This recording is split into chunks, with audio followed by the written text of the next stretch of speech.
Welcome to a coronavirus briefing with MIT. I'm Randall Wright, Program Director with MIT's Office of Corporate Relations. I'll act as your host on behalf of MIT's Industrial Liaison Program. The coronavirus outbreak is first and foremost a human tragedy, affecting hundreds of thousands of people. It's also having a growing impact on the global economy. This briefing is intended to provide business leaders with a perspective on the evolving situation, implications for their companies, and steps they should be taking now to mitigate the impact of the COVID-19 pandemic. We have with us today three of MIT's most prominent faculty members, Professors Yossi Sheffi, Alex Pentland, and Andrew Lowe, to give us perspectives on supply chain, organization structure, and financial markets, and insight on what firms should be doing now.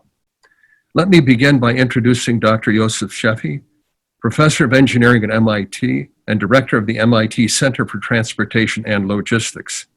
Today, he will focus on the here and now, and will explore with us the COVID-19 disruption in context of past disruptions and explain what companies should be doing now as the epidemic is spreading. Professor Sheffi.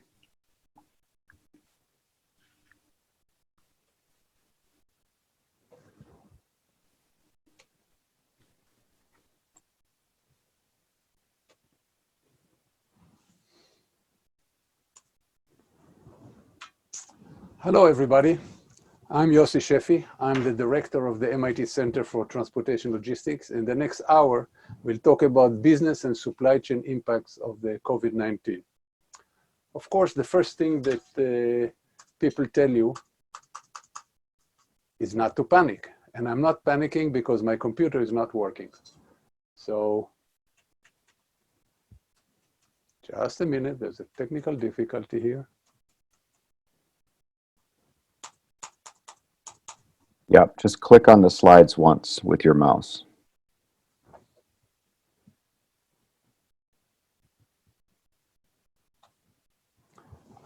Okay, we got it back. So the first thing everybody tell you is not to panic, which of course is the reason for all the panic. But let's look at the whole disruption that businesses are facing here in the context of business disruptions in general. So we have, random phenomena like hurricanes and floods and natural phenomena. We have, accidents. We have government and politics, Brexit, and lots of other trade disputes and others. There are issues of non-compliance when companies don't comply with regulations and it brings a disruption of business, or a supplier does not comply with regulation. We have sometimes competition coming from left field without us realizing it. Of course, the economy. We're now going towards a recession, but we've had recessions before. 2008 comes to mind, was a big disruption for all businesses. There's issues of social discontent when people are angry about using, for example, animals for testing, about environmental issue. There are, of course, intentional disruptions, be it strikes, be it terrorist attack. And finally, we're going to talk about pandemics. That's the subject of today. So in order to put it in context, let's look at some history of some pandemics. So the AIDS pandemic, which is still slowly going on, had 75 million cases at a death rate of over 40%. The US flu, just in the US in the last year, had 35 million people infected with about 0.1% fatality rate. The H1N1 was a very big disruption, had about 1 billion people worldwide, about 200,000 died. The Ebola is one of the more frightening ones because of 2/3 of the people infected died. Finally, we're talking about the Spanish flu, which several people mentioned during 1918. About 1.2 billion people were infected, 60 million people saying 50 million, 70 million, nobody really know for sure, about 5% fatality rate. But the numbers were enormous. And this was what hospitals look like, and this is where mass graves were digged. So let's now talk about how pandemics work. And they don't attack the whole world at once. There's a first cluster going on, what we saw in China, it then dies down. Then we have another cluster starting and dies down, and another cluster starting. That's what it looks like today. And if we look at one of the dashboards, you see the clusters happening every day. Also, if you look at the lower right-hand side of the screen, you see the top line, the orange line, is infection in China. The yellow line that goes like a hockey stick are infection in the rest of the world. Italy and, of course, around Europe in general, and right now in the United States. Just to understand what is there's a lot of misinformation about the fatality ratio, so let me just mention it, that the problem is there are two types of, two ways to calculate the fatality ratio. The first one is for countries who were caught flat-footed. They didn't test in time, many undiagnosed infection, and the results are overwhelmed medical facilities. So this is what happened in Wuhan, in China. This is what happened in, what is happening right now in Italy. This is what is happening right now in France. In China, just to understand, during the, at the Hubei province, there were about 4.5% people died. However, in the rest of China, it was less than 1%, because by then, they were implementing all these measures to stall the pandemic. Around the world, you can see the difference between countries. In Italy, it's now over 7%. The number of dead people in Italy is staggering. South Korea is less than 1% because they started very quickly testing people, following those that are that came in touch with those that became positive, and then they, have a very low mortality rate. Iran, almost 5% has a problem. But if you look at Switzerland or Denmark, they have very low percentage because they made a lot of, they took a lot of the measures early. The idea is to take it early. And just by comparison, there are several countries that took very aggressive measures early and experienced no death, whether it's Malaysia, Qatar, Singapore, Israel, Finland, Bahrain. None of these countries. There are hundreds of infections in these countries. None of them experienced any death yet. Let's now move to the subject of this talk, supply chain impact. So, first of all, comparisons that between this disruption and others like the Fukushima meltdown, the Thailand floods, the SARS, MERS, Karenina in the United States are all inaccurate and underestimating the impact. The problem with the COVID-19 are that it impacts both supply and demand. We saw first a supply impact, and I'll talk about it a little more, but the main impact is going to be a demand impact. Part, of course, as you read in the paper, China today is much larger element of the world GDP, so both supply and demand affecting China, thereby affecting the rest of the world. But the main impact will be the demand reduction due to fear and social distancing, and of course the media, the online hype. We are probably facing a recession. I let the two other speakers talk about it a lot more, but this is the so-called black swan, the thing that hit us from left field without any preparation. Let me suggest that even though this is different, there's something that I call the Anna Karenina principle. What is this? Tolstoy wrote in this book, Anna Karenina, happy families are all alike. Every unhappy family is unhappy in its own way.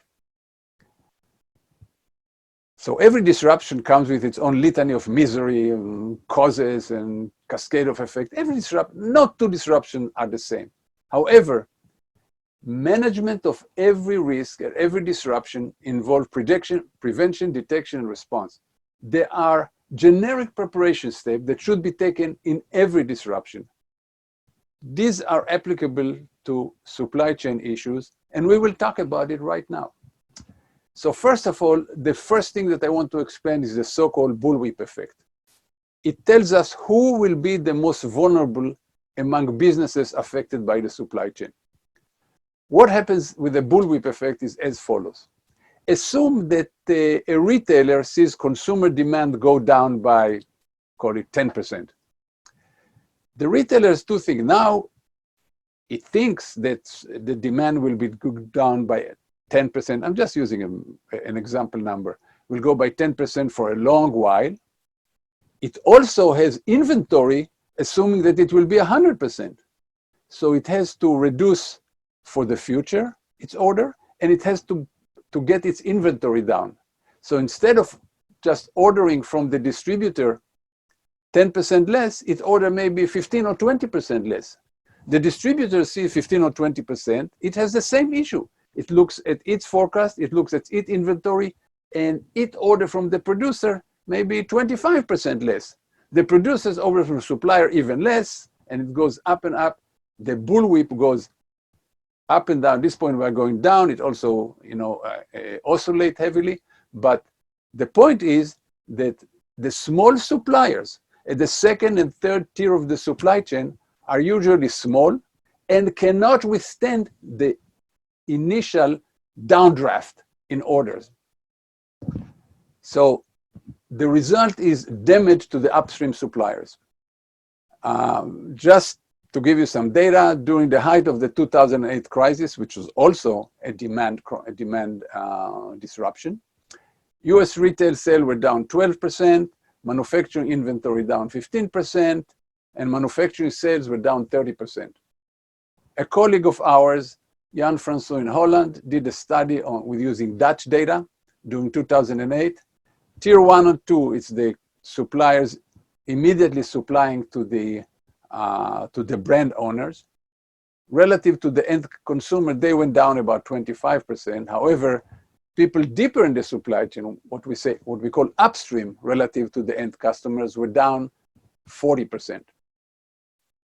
And in fact, the Chinese immediately understood that this, as the China Morning Post said, this could be a death blow for Chinese small manufacturers. So the Chinese government told State Bank to start loaning money at 0 to very low rates, sometimes 0 to small businesses, and reduce aggressively the taxes on all small manufacturing. Now, during 2008, Alan Mulally, the CEO of Ford, understood it very well. When he gave his testimony to Congress, he did something that in some sense is amazing. He implored Congress to save its competitors, because he said if GM or Chrysler will fail, their supplier will fail, their supplier will fail, and their suppliers will fail. These suppliers are making, for example, Johnson Control makes seats for all the auto manufacturers. If it fails, nobody will have seats, including Ford. So it asked Congress to help and make sure that these companies will be helped. Ford was not in a bad position. It had enough money. But to summarize, you say a collapse of one of our competitors would have a ripple effect across all automakers, suppliers, and dealers, a loss of nearly 3 million jobs in the first year. So he understood his problem very well, and trying to explain it to Congress that it's not only the what you call the OEM, the original equipment manufacturer, the people who hold the brand. In this case, it's the auto company, but it's all their supplier, and it will affect an entire industry. We'll talk a little more about this later. First of all, let me give you some forecasts, which is always dangerous, because in 2 to 3 weeks, you may find out that I was wrong, but be it as it may. So we started let's talk about supplies from China. First of all, understand that supplies are coming, by and large, the big quantities on ships. They are not flying on air in any case. There's almost no flying, but this is not flying on air. It is coming on ships. So what happened is the following. In the Chinese New Year, there's all businesses in China almost grinds to a halt. It goes from the second week of January until the end of January, beginning of February. So this is what happened in 2020. Everybody went home. Factories the world over who get part and material from China knew not to expect shipment during the Chinese factories closure. So, however, they expected shipment to restart right afterwards. So what we did, what these world factories did all over the world, they had enough inventory of parts and material in order to build their product to cover the down period, but not much more. So see what happens now. Let's focus on China and its vicinity. What happened is a week after the end of the Chinese New Year, ships from China loaded with parts and material did not make it to North Korea, to South Korea. They probably also didn't make it to North Korea, but it was not a problem. It did not make it to South Korea. What happened in Hyundai announced a week after the end of the Chinese New Year that it is closing factories in South Korea. 10 days after the end of the Chinese New Year, ships laden with parts and material were not making it to Japan. Nissan announced closure of factories in Japan because it did not have parts. Let's now look at the United States. It takes about 6-8 weeks to get from a factory of China to a factory in the United States. What does this mean? This means that if we take about the beginning of February, sometimes the end of March, first part of April, we are going to start having factory closures in the United States, whether it's automobile parts, whether it's cleaning supplies, whether it's aircraft parts, whatever. We're going to start, many others. We're going to start having closures and inability to make product in the United States for a while until the Chinese will start moving again. But remember, it will be not possible to fly many of these parts because we lost a lot of the air cargo capacity. Just for those who not realize it, most of the air cargo capacity is belly freight, what's called belly cargo, that flies in the belly of passenger aircraft. Most passenger aircraft are not flying to China. In addition, FedEx, UPS, DHL all reduced their China services. So we don't even have capacity to do it. Even if we wanted it, it would be outrageously expensive anyway. So it will be a while until these factories will start gearing up. So what should be the corporate actions that companies should take right now? We'll talk about setting emergency management centers. We'll talk about how to set up communication decision-making protocol. We'll talk about who has the decision-making authority, reviewing the review of suppliers, and review of products and customers. And finally, the bullet point before last, we'll talk about one issue about finance that is tied to supply chain. Note that Andrew Law, my colleagues, will have a whole hour talking about financial issues in the context of the coronavirus. And the last one, we should plan for the recovery. We should plan for being able to get up and go at the end of this.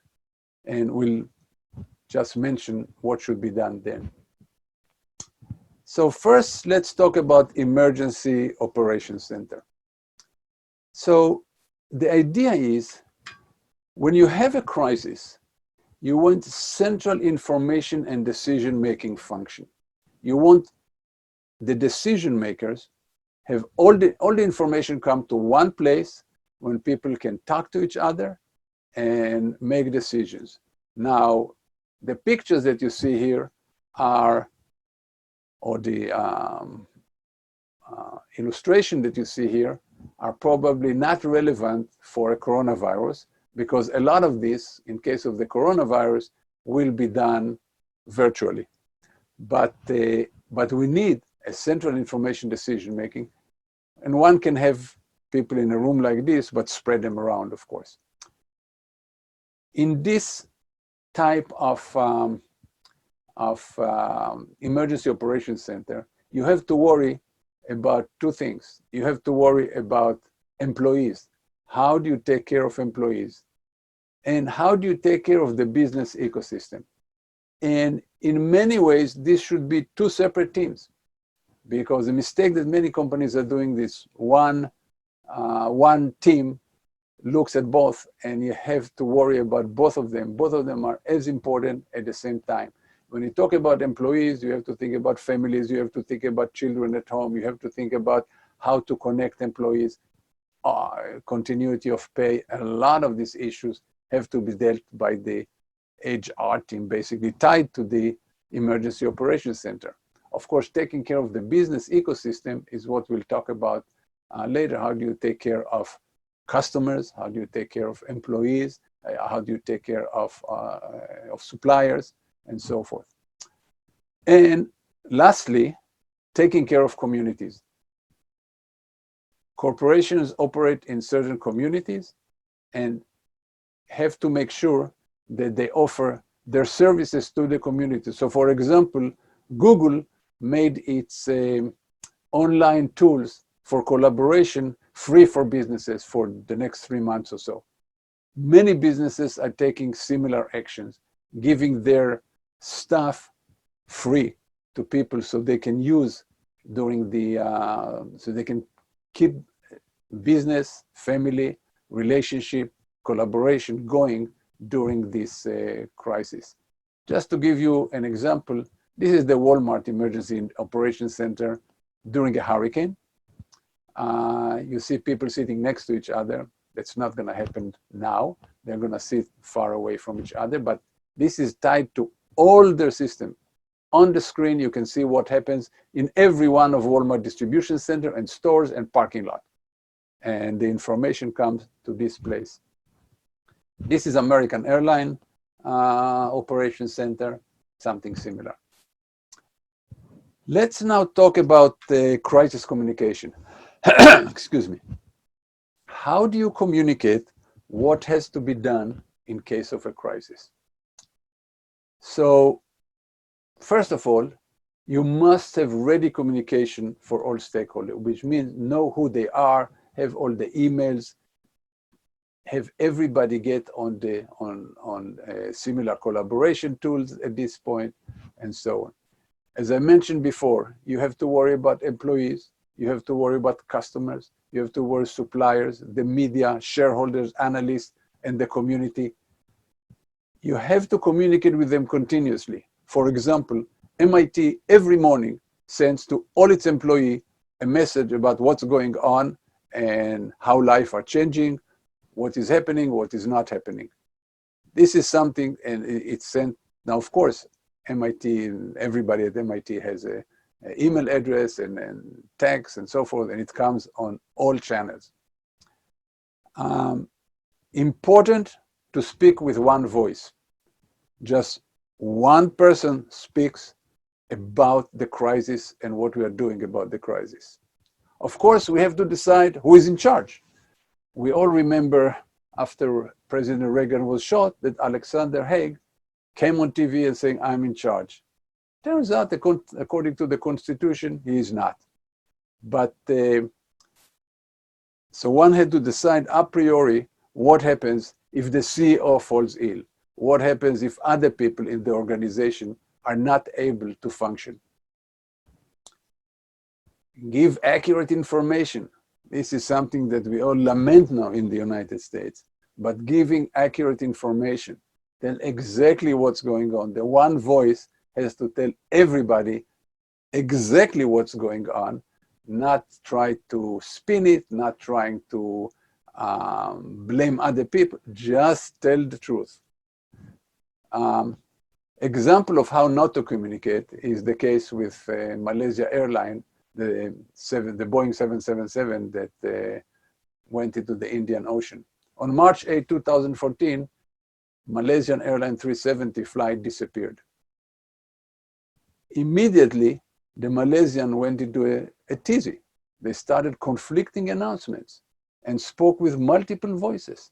See, the Malaysian Prime Minister was saying one thing, the Minister of Transport another, the Inspector General of the Malaysian Police, the Malaysian Air Force Police, the Maritime Enforcement Agency, Department of Civil Aviation, airline representative, air traffic control releases, all gave very confused information, and nobody had the trust of the people, and of course the grieving relatives. But also the whole aviation work tried to understand, all aviation world tried to understand what was going on. What happened to a sophisticated, state-of-the-art airplane that fell off the sky? We still don't know. And of course, we have a problem when we talk about how not to communicate in the US with the president. And I'm wondering what the people around him are thinking. I think that this guy doesn't really believe what the president is saying. And this guy gets really angry. So I don't really know what they're thinking. That's, in my mind, what they're thinking. Now, decision-making. Let me give you an example that I describe in my latest book about risk management and resilience. In 2011, that was the height of the Japan disaster.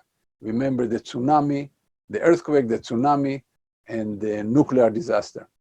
So many of the GM suppliers in Japan were not able to supply parts. So, for example, at one point, GM had no seat heating module. That's the solenoid that goes under the seat to warm it up in a cold weather. So they had no seating, couldn't get the part that hits the seat.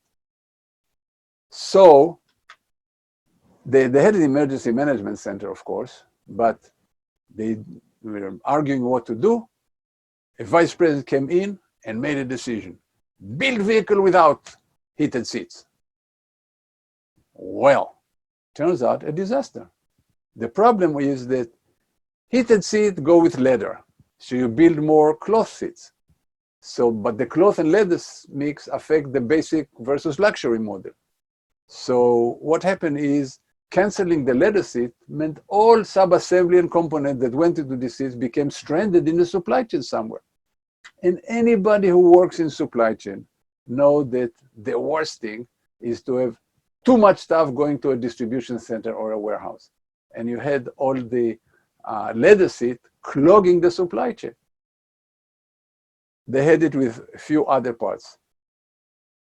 On top of it, you said you're going to build more basic cars with cloth seats, but dealers and end customers want what they want. They don't care about GM problems, and they're just not going to buy. So the idea is, now, of course, if you are an engineer or a supply chain professional, you know these things, and you will never make a decision like this. So the mantra, one of the main conclusions from this crisis GM that then they implemented everywhere is called swim your lane, which means, in other words, that's what Bill Belichick, our beloved coach, calls do your job. Don't do other people's job. Don't swim in other people's lane. Just do your job. If you are an engineer who deals with seats, you know what can and cannot be done. If you are a supply chain manager who understands where stuff is coming from and where it's going, you make the decision. One of the most important issues in this case is actually to keep the C-suite, the CEO and others, away from making decisions. They should talk to the media, they should talk to analysts, and they should be fully informed all the time about the latest information. but they should not make the detailed decision, because if you talk about sophisticated product like automobile with tens of thousands of parts and tens of thousands to hundreds of thousands of suppliers all over the world, you have to know exactly what you're doing when you make decisions. So let's now talk about the next point, which is look at suppliers. You want to make sure that you still have supplies, that you have a steady flow of parts and material into your factory so you can build your product. So the first thing you have to do is supplier mapping. What do I mean by supplier mapping? You have to know where your stuff is coming from. Surprisingly, most companies don't. What they know is who the supplier is, and they know where the headquarters of the supplier is, because in the SAP system or other enterprise resource planning, what you have is the address of where to send the check where the supplier send you stuff. That's not what you need. You need to know where the supplier plants are. Are they in Wuhan? Are they in South Korea? Are they in Northern Italy? Where are the plants of the supplier? Not the fact that its headquarters is in Luxembourg or Switzerland. This does not help you. You want to know where the plants are so you know if they'll be affected. Next thing, you have to know about each one of these plants of the suppliers. What do they make? What parts do they make that goes into your product, and how critical these parts are? What I mean how critical, there's a lot of things that go into this, but can you build your product without this part? Do you have two other suppliers of this part in other parts of the world who can make it? Also very important is which product do these parts go into and which customers need this product. So now you have to think about the next point, which customers are served. That's very important. You want to decide, let's say you don't have enough, you have to decide which customers should be served. And before we talk about inventory level, we'll talk later about what to do when you don't have enough supply and how to decide about which customer to serve. But you have to check inventory level, not only in your warehouse or plant, but at your suppliers and their suppliers. Who has inventory? Who can keep building parts and sending them to you? Capacity. Are they working at full capacity? Are they working at 80% of the capacity or 50% of capacity? This will give you an idea of how many parts and how much material you can expect to come into your manufacturing facilities. And you want to have what we call visibility. This is not something new. Most companies are trying desperately to get visibility into their upstream supply chain. What's coming into them? I mean, you know what you're sending out to your customers. What is much harder is to know what's coming into you. Surprisingly enough, even though every consumer, when it gets a FedEx, UPS, USPS package, can follow the package and track it, most businesses cannot. Most businesses cannot follow something from a factory in China all the way on the truck, on the rail, on the ship, go to a US port, go to customs, goes on the rail, goes on a truck, and get to their plant. It's very hard to follow this, as it turns out. We can talk about why. A lot of people are investing in it. It's a lot of money. It's getting better. The problem is what happened to the second-tier supplier? What happened to the stuff that has to come into your supply? Can they know what's going on? Can you know what's going on, even though if it's not coming to you? That's what we talk about when we mention visibility. And there's a lot of work on this with Internet of Things, with new sensors and new capabilities. What to watch for? Okay, lots of things to watch for in case of a disruption. Supplier may degrade quality. They may be under pressure. They want to serve you. They need the money. And the stuff that they build does not have the same quality. They use material that's not approved. Have to watch for it. Late delivery. They promise to send on a certain date. they just can't. So deliveries will be late. That's why you want all this visibility. A huge problem is fakes. When there's not enough supplies, when supplies dry up, companies start looking everywhere for alternative suppliers, for alternate suppliers. Lots of new suppliers suddenly come online and on the internet, and they offer fake stuff. They may offer used chips, for example, that may be repainted and sold as new chips, but they'll fail as soon after you install them. Lots of issue with this, and we saw this big time. We saw this during the horse meat scandal in Europe. We saw it during we saw that the US Air Force, the Lockheed, and the people who built some of the most advanced jets in the United States found out that they have fake chips in some of the systems. There are many, many cases like this, but what's important is to watch for it during a disruption, because this is when they spike. Financial health, you have to watch for the financial health of your suppliers. If you depend on them, they better be in business. So watch for, and this not enough to wait for the end of the quarter. The best thing is actually to watch the news in their city, in their area, to find out if there's too much talk about redundancy and bankruptcy and going out of business, things like this. Of course, call them all the time. Be in touch with them. Finally, get ready to support critical supplier. In 2008, we had many companies, automotive companies, Intel, many others, supporting weak critical suppliers by either investing in them, extending their own terms to this, their own credit terms to these suppliers, and many other ways. But the important thing is make sure that critical suppliers don't go out of business, because then you go out of business. You cannot build stuff. Think about it. Now, there are several problems with the supply chain structure. This is what a supply chain structure looks like. On the top, you see OEM, original equipment manufacturer. Let's assume that this is Ford, Chrysler, GM.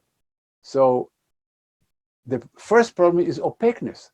Companies actually don't know who is the bottom tier or the top tier of the supply chain.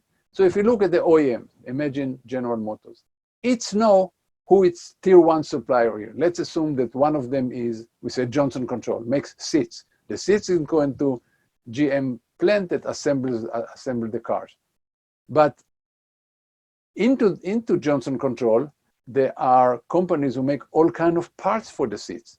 So this will be the heating modules that we talked about before. And upstream in the supply chain, there are lots of suppliers who make screws. And these are, by the way, when you go into automotive, just special screws that are actually regulated and heat treated. But they sell to all the auto companies. And the OEM doesn't know who is selling to them, where their stuff is coming from. You know, if the OEM know who its tier one suppliers are, some of them would know tier two, but many tier one in many industries would not reveal who the tier two are, and it gets to be very opaque when you go upstream in the supply chain. So the first problem is it's very hard to know even what to watch for. The second problem is that could be vulnerability of an entire industry.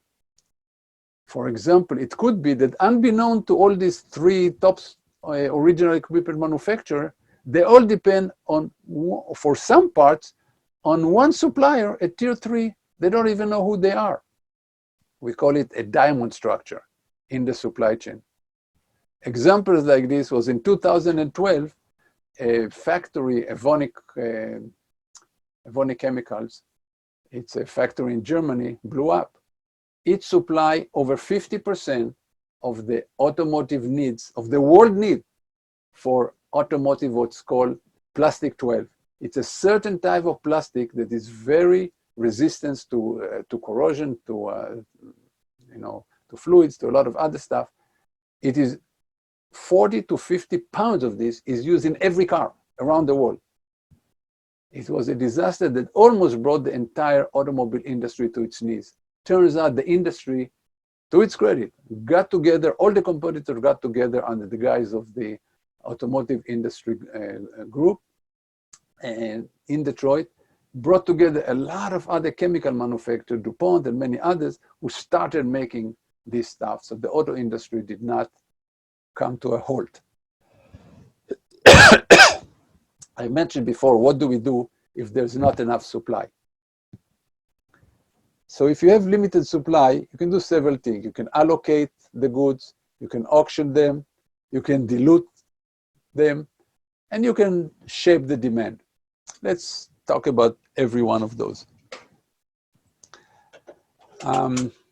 Let's talk about allocation. Excuse me, let me.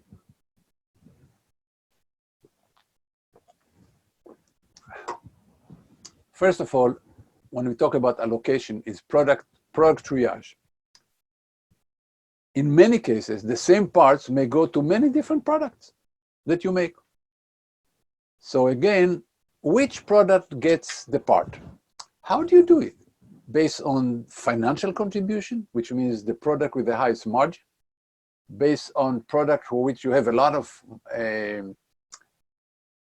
products already in the field, based on products that go to the most important customers, based on fairness to everybody, based on which customer really totally depend on you and go out of business without you. There are many, many considerations about which product gets the part. And you have to decide this now before, so you don't have to make decision under crisis.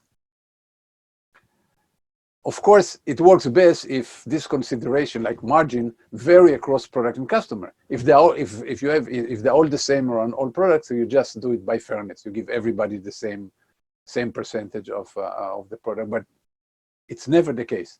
Usually, it's very different between customers and product. So you give you an example again with General Motors with 2011 during the Japan crisis. So there was a shortage of engine controllers, airflow sensors, and brake control modules for all trucks. These parts are the same for all trucks that GM makes. GM made a decision. It made a decision to close the Shreveport truck plant that makes the Colorado truck. This is the truck shown here. Why do they make it? Because this is a small truck. GM makes a lot of money on big truck and very little, actually loses some money on the small trucks.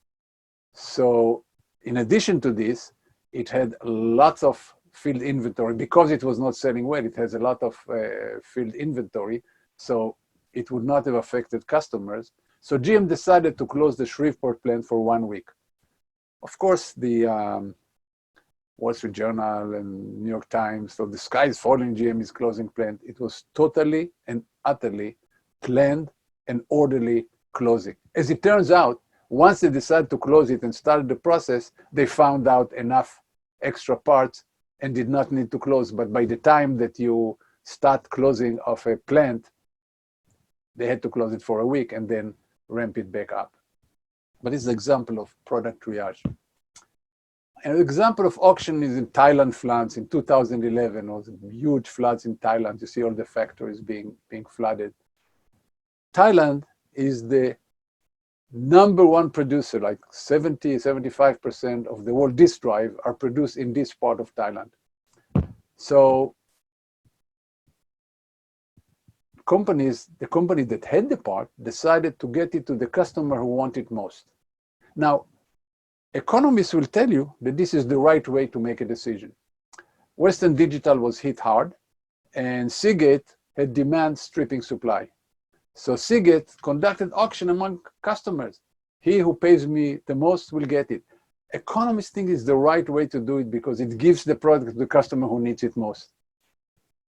Unfortunately, the response of the customer was that this is profiteering, and once they had to go to Seagate, but when the crisis abated, they all went back to Western Digital.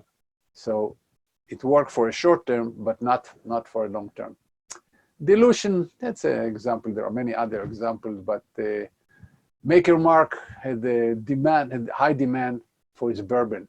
So he decided to add what they said, a touch more water to the bourbon. Instead of 90 proof, it became 84% proof. The CEO explained that to maintain the taste, they had to dilute it a little bit. The result was a customer revolt. One customer wrote, my bourbon is being diluted, so Beam can fatten their wallets a little more. I'll help lower their demand by not buying anymore. Customers stopped buying it. And the CEO, a week later, the CEO said, we've been tremendously humbled over the last week or so. By the way, this was not many other companies diluted many products. For example, Intel diluted some of the material that goes into the chip, but of course it was well tested and it worked, it was not a problem. There's another, the last thing is substitution. During the Taiwan earthquake, both Apple and Dell introduced a new model. Apple, in order to estimate demand, took orders for 160,000 specific computers with specific component. Dell had no pre-orders.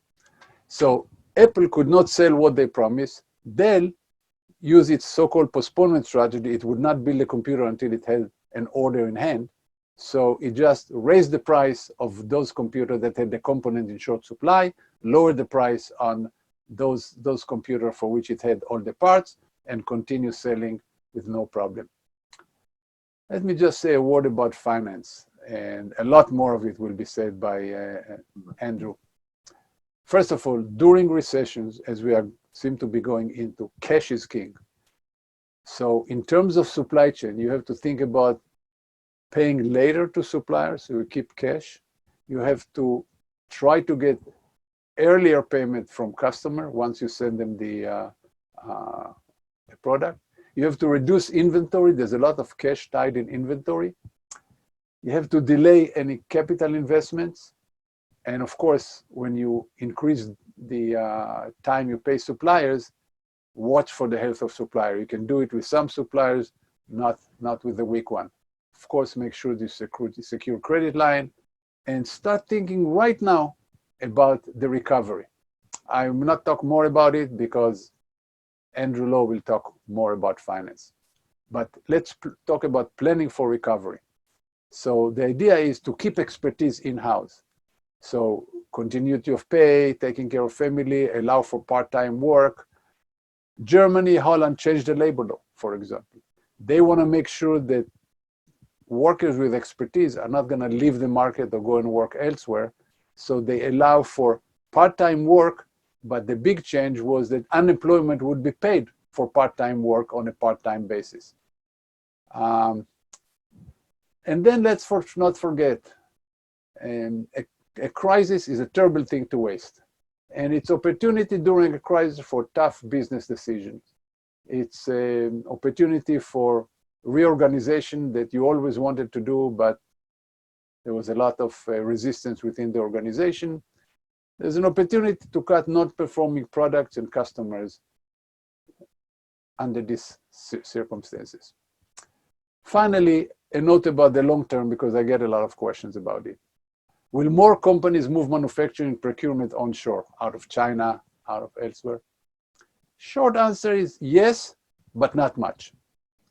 The reason is that Chinese manufacturing become so sophisticated that it's not easy to replace. And Southeast Asia still has cost advantage, being it Vietnam, Bangladesh, Indonesia, Malaysia. So it's not easy to move onshore. So, but on the margin, companies will not move totally, but will balance their supply base and include suppliers in different parts of the world, and maybe in the United States as well, or in North America. But note, companies who source in the United States will do the same thing. They will be afraid that something happens in the United States, by the way, like it's happening right now, and have some foreign dual sources, have other sources elsewhere. So company will pay to have more than one source. Some of them will be in North America, some of them will be elsewhere. So finally, let me stop here and I'll try to take some questions if I get some.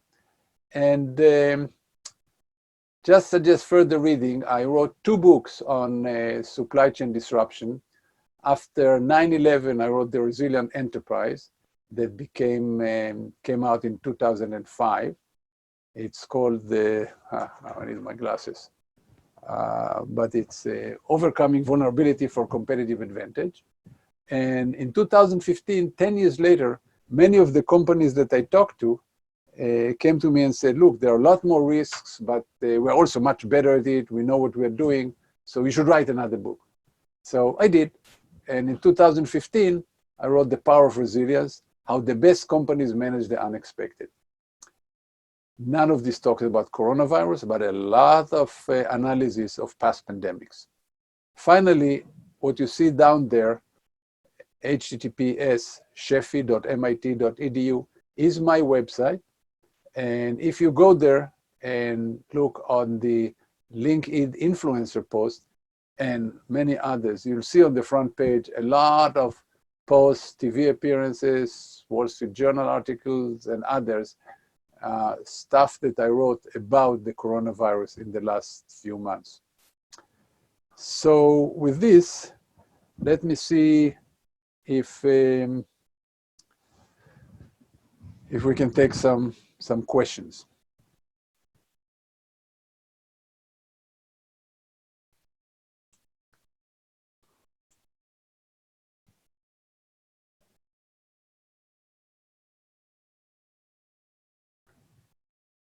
Okay, there's a question from Solomon who say, we've been pushing decentralization and pushing decision-making to the lowest possible for quite some time. Are we scraping all this with the move to centralization in a crisis? Good question. Many companies have been decentralized and moving decision-making down. And by the way, it's absolutely the right thing to do, especially in a crisis. But let's separate between 2 things. Let's separate between the information flow. We have to focus the information and focus high-level decision-making. But the idea, if something happened at the low level, is particularly important, not for this type of disruption. In this case, it's worldwide. So knowing what's happening in other part of the world, learning from what's happening in other part of the world, concentrating this information in one place is a good thing, but then moving this information down to the decision maker at the lower level of the organization. So in general, absolutely yes. Moving decision making to lower level organization is the right thing to do. But in this case, since it's affecting the entire world at once, not a particular location who has to act fast, we have to learn from everything, understand what's going on around the world, move the information down. And unless it's a decision that affects the entire corporation, which has to be done centrally, decision can be made locally. So with this, let me move to the other question. Philip asked, given the information overkill at present, my God, I hope I'm not part of it. What are the trustworthy source of information on seaborne and airborne logistics from China to the rest of the world? Okay. Right now, we have, the idea is call your favorite suppliers. Call your favorite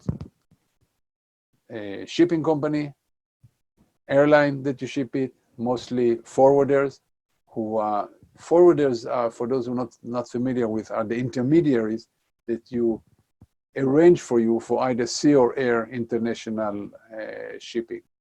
They will have much better information because they talk to the actual airlines and shipping line all the time.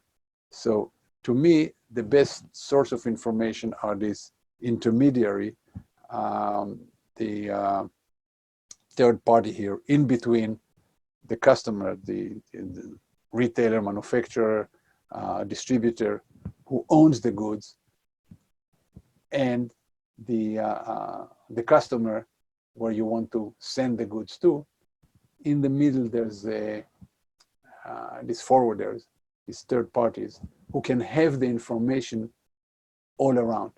So my guess is that this will be the source of this information. Okay. Unfortunately, I'm going to sign off now. I'm going to get off this now because I want to finish 5 minutes before the hour, because we have to clean up the surfaces, and I'm sitting in a very small, close, audio booth, and we want to clean it up and we want to air it out before the next presenter comes. So let me stop here and invite Sandy to come in and follow me. So thank you very much. Go to my site. If you have a question, you can send it to my email, sheffi@mit.edu. My site has more information, sheffi.mit.edu. Thank you very much for listening.